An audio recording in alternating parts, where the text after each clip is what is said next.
तारीख 22 नवंबर। यह महज कैलेंडर की एक तारीख नहीं, यह उस आवाज के जन्म का दिन है जिसने दिल्ली के एसी के कमरों में बैठे हुक्मरानों को गांव की धूल और पसीने की ताकत का एहसास कराया था।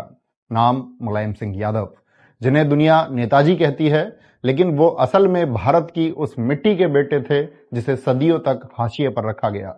वो सैफई के अखाड़े से निकले एक बेहतरीन पहलवान थे, लेकिन उन्होंने कुश्ती सिर्फ मिट्टी पर नहीं लड़ी, उन्होंने कुश्ती लड़ी सियासत के उस अखाड़े में जहां बड़े बड़े रसूखदार भी उनके सामने घुटने टेक देते थे। वो राजनीति में आने से पहले एक शिक्षक यानी मास्टर साहब थे।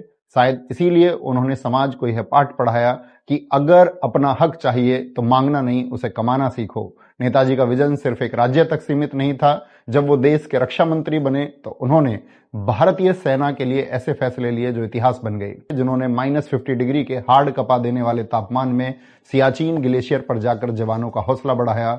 और आज अगर सीमा पर शहीद होने वाले जवान का पार्थिव शरीर सम्मान के साथ उसके घर आता है तो यह नियम बनाने वाले कोई और नहीं, नेताजी ही थे, क्योंकि वे एक मां और परिवार के दर्द को समझते थे। इतना ही नहीं, भारत की वायुसेना को आसमान का सिकंदर बनाने के लिए सुखोई 30 जैसे खतरनाक लड़ाकू विमान का सौदा भी नेताजी ने ही किया था।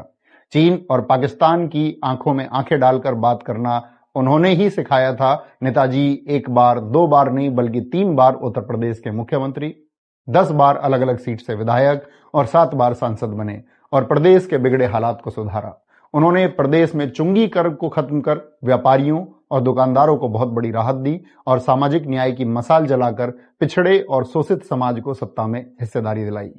वो जानते थे कि यूपी की जान खेतों में बसती है, इसीलिए उन्होंने किसानों के लिए मुफ्त सिंचाई की व्यवस्था की और किसानों का करोड़ों का कर्ज माफ कर उन्हें नई जिंदगी दी।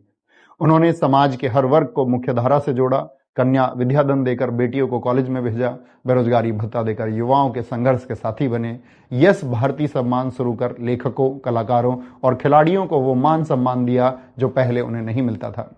नेताजी भले ही आज हमारे बीच शरीर रूप में नहीं है, लेकिन जब तक इस देश का किसान अपने खेत में पसीना बहा रहा है, जब तक एक गरीब का बेटा अपनी लड़ाई लड़ने के लिए खड़ा है, तब तक नेताजी जिंदा रहेंगे। सियासत के उस अमर पहलवान और धरती पुत्र श्री मुलायम सिंह यादव जी को आज 22 नवंबर उनके जन्मदिन पर मेरा उनको नमन। जय हिंद, जय भारत।